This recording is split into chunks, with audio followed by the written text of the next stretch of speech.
l'utilisation du remplissage par couleur et par dégradé. Donc nous avons vu à l'instant les hachures, donc c'est la même méthode pour insérer donc du remplissage ou du dégradé, à l'exception, donc au lieu de cliquer ici sur hachure, nous allons cliquer sur remplir.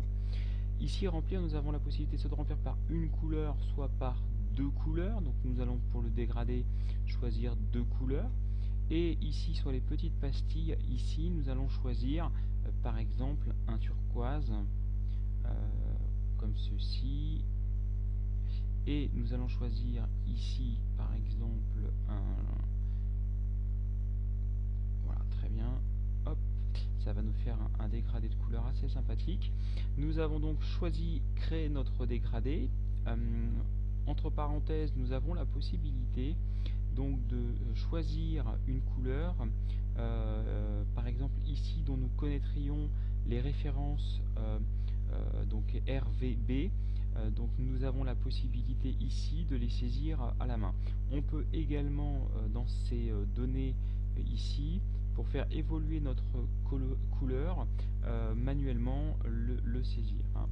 Donc on peut ici entrer les données numériques au clavier.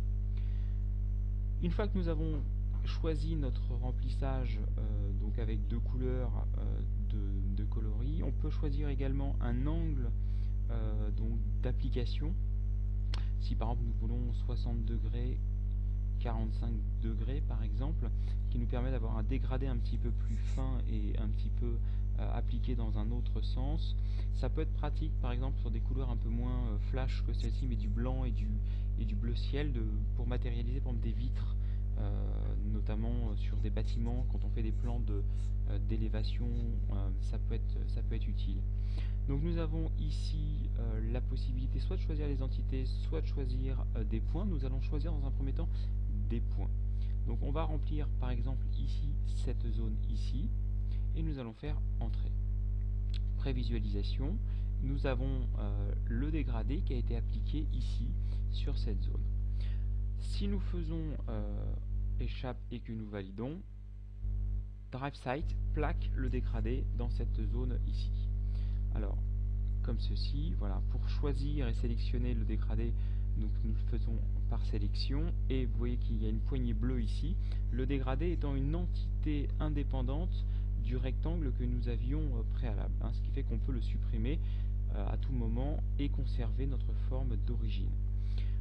Autre méthode intéressante pour le dégradé par point, c'est que nous pouvons, sur une forme qui se superpose comme on l'avait dessiné tout à l'heure, on a la possibilité sur le remplissage du dégradé de spécifier un point, et par exemple de spécifier que cette zone ici entre les deux formes. Donc en cliquant ici à l'intérieur de cette zone là commune aux deux formes, aux deux objets, et en faisant entrer, en prévisualisant, nous remplissons uniquement en fait la forme qui est commune au cercle et au rectangle.